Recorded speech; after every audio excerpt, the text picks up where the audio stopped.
greasing, and also you get obviously dirt and dust and whatnot in there as well. So ours is designed for the professional user, with them in mind, for what they're going to put the machines through. That's going to cause problems over a period of time. Right, the newest machine in the range, the battery blower. I've waited a while for this one to come out. There are two things, it doesn't matter whether you're using battery power or petrol or whatever. Our handheld machinery with two things that use up energy. One of them is a chainsaw. Cutting through a solid piece of wood, you understand, uses up a fair bit of fuel, but you wouldn't believe the amount of energy it takes to move air in bulk.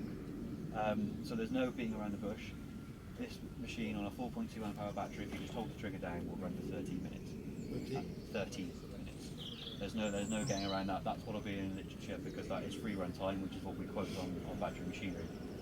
Free run is it doing its job. The average way in which you use one of these blowers, people are getting 25 to 30 minutes out of a battery, which is a much better number to remember and to quote if you're trying to sell it to someone.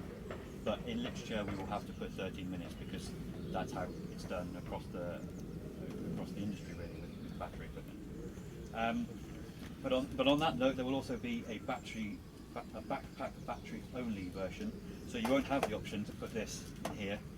There'll be a lead that comes straight out of it and will plug into the backpack battery. And the machine that that's on will also be slightly tuned up as well, so you get a bit more power. But that's not to say that this is underpowered. This actually moves more air per minute than 25 cc equivalents in a two-stroke. It produces less airspeed, but whenever you're looking at blower specifications, regardless of whether it's handheld or backpack, the figure that matters is the capacity. The amount of air it moves per minute is what makes a difference, and this moves more than that machine there, and we'll just do a little test in a second to show that to you. There are three buttons on here. There's the on and off, which you'd expect. There's a boost button, which for 5 seconds gives you a bit of extra airspeed as well, if there's some stubborn wet grass or leaves or whatever it may be. And there's a cruise control button there. So you hold it on the revs that you want it to be on, press the cruise control button, and then even if you put it to full throttle, it won't go any higher than where you set the cruise control. So we're going to do a little test here.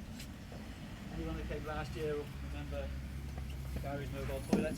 Yeah. Here it is. A weighted Coke bottle in here, which has been sprayed silver, so none of you know it's a Coke bottle. And we will put this in here.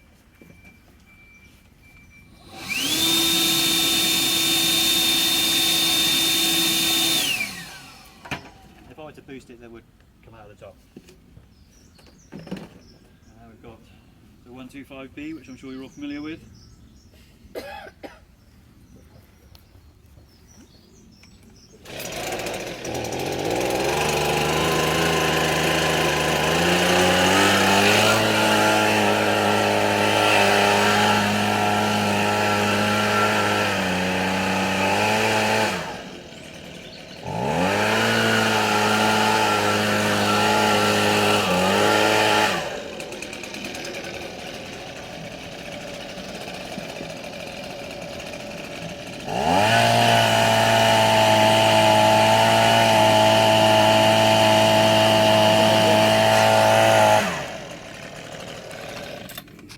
Even though it's got more airspeed, because it's moving less air, it's not able to pick the Coke bottle up.